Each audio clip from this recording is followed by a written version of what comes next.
Para cerrar estas extraordinarias intervenciones, les pido un aplauso y les cedo la palabra al diputado Porfirio Muñoz Ledo.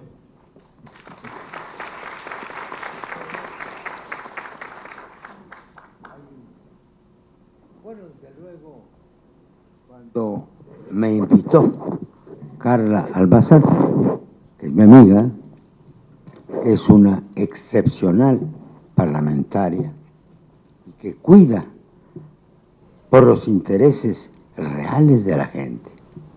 A ella no le preocupa cómo se define la pobreza, sino que no la haya. Es un enfoque distinto. No necesita ir a los romanos, ¿no? Necesita trabajar de modo consciente y consistente con la gente para resolver o amainar un fenómeno que todos conocemos. Yo también podría, y sería seguir un ejemplo, buscar no una, ni dos, ni 10, sino 200 definiciones de la pobreza. El problema no es ese, ni si es diacrónico o anticrónico.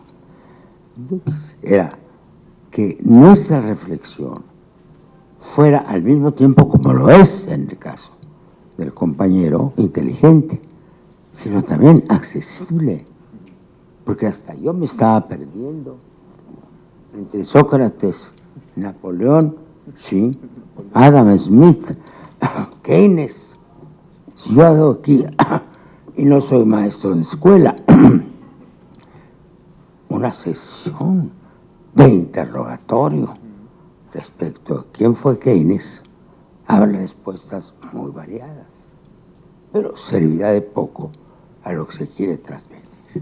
Lo que el compañero, hasta donde lo entendí, quiere transmitir es que la pobreza es un hecho relativo, ¿sí? Depende de qué perspectiva se le vea. O sea, él habla de filosofía, habla de economía, habla de ciencia política. Efectivamente, la pobreza es un hecho relativo. Si no hay ricos, pues nadie va a saber qué es la pobreza. Si no hay feos, nadie va a saber quiénes solo son los bonitos. Entonces, los conceptos éticos, conceptos estéticos, conceptos políticos, todos son relativos. Hay definiciones, como él dice. Pero conforme pasa el tiempo y se afinan las ciencias sociales, nos hacemos menos bolas, perdón la expresión, para definir quiénes son los pobres. Todos nosotros, sin excepción, sabemos qué es un pobre. Un pobre es un carente respecto a otra parte de la sociedad. Ahora, hay muchas escuelas para entenderlo, pero eso es una descripción filosófica. Por ejemplo, todos los autores griegos, que me encantó recordarlos para mis tiempos de preparatoria, vivieron y murieron antes de Carlos Marx, por decir algo. Y no hay ninguna duda, y no me acusen de comunista ni de morenista, es un hecho indiscutible para cualquier nivel de conocimiento que Carlos Marx cambió el concepto de pobreza. Claro, no como fruto de una naturaleza. Mira, ahí va ese pobrecito, ¿por qué? Pues no sabemos de quién es heredero. A lo mejor del Pithecanthropus erectus que le hizo Chavarri. No, uno, nada más hablo de uno, el más conocido. Marx le dio una interpretación consistente, pues cree en ella o no, admitir sus consecuencias o no, que hay una lucha de clases. Es un concepto explicatorio, puedo meterme en 20 más, pero esa lucha de clases es la que determina que haya alguien dominados y alguien dominadores. Ahora, yo considero un ejercicio interesante, hasta provocativo, que veamos todas las acciones de la pobreza. Cuando yo era embajador de México ante Naciones Unidas, el representante de América Latina, le pedí a dos instituciones, una latinoamericana, el BID, y otra europea, Instituto de Investigación, que tratáramos con motivo de una reunión de los dos continentes, de definir qué es la pobreza, por dónde la podemos combatir, porque estamos hablando dos lenguajes distintos. En Europa se llama cohesión social. Cohesión social es que la sociedad está menos fracturada, menos enfrentada entre sí misma, por el desarrollo de la industria, por el desarrollo de los servicios sociales, por un fenómeno de igualización que ha tenido lugar durante mucho tiempo, sin necesidad de viajar, ni menos por American Express. Cualquiera entendería que en Europa continental los pobres son menos pobres y los ricos son menos ricos, o que son menores las diferencias sociales. Entonces voy a decir tres cosas abarcantes. En primer lugar, no existe un fenómeno sin el contrario. No existe pobreza si no hay riqueza. Y luego, para no casarnos con ninguna ideología, ser más modestos. Yo, por ejemplo, me será difícil retener a partir de hoy la mitad de los autores que el compañero ha mencionado.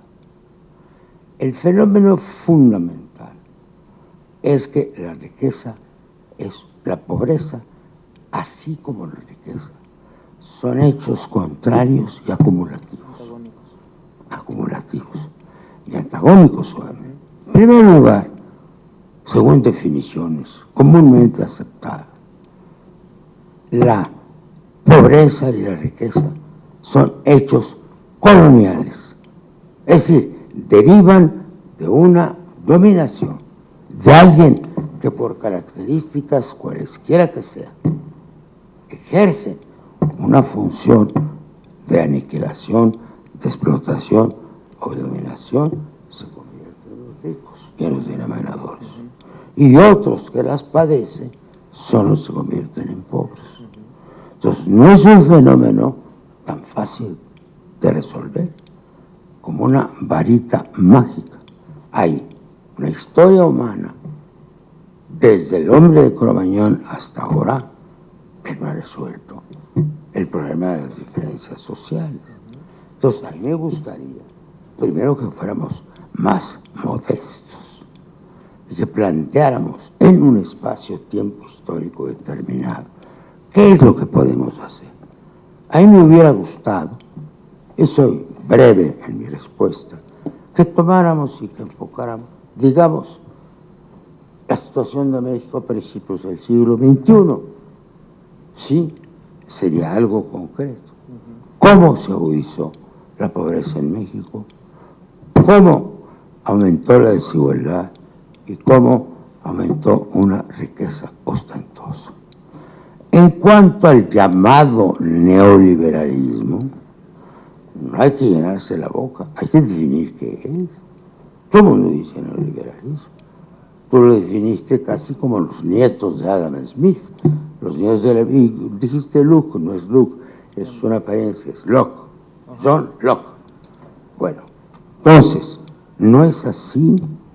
El neoliberalismo se le llamó la conjunción de una serie de ideas y de prácticas económicas que se pusieron de moda porque potenciaron la capacidad del sector financiero, primera cosa, porque redujeron el tamaño del Estado mediante las privatizaciones y porque crearon la capacidad de producción y de comercialización a gran escala. Es decir, los países más picudos tuvieron más instrumentos para dominar más. Tan sencillo. Y no nos quejamos, ¿no? También nosotros habíamos fregado a otros. Y es cierto.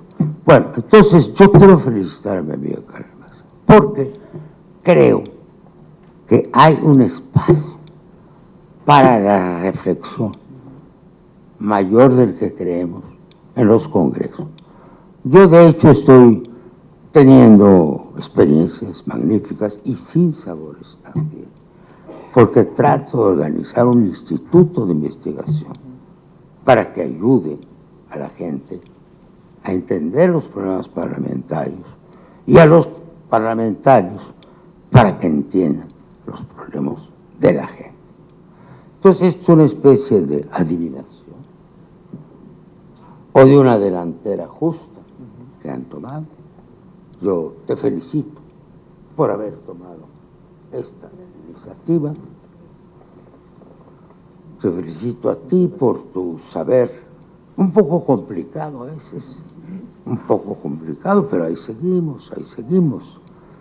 Y tres, sobre todo, al público, que ha recorrido no sé cuántos kilómetros y en qué medios de comunicación para llegar a esta convocatoria. Siempre que haya público, hay enseñanza. Y siempre que hay enseñanza, hay conocimiento. Muchas gracias.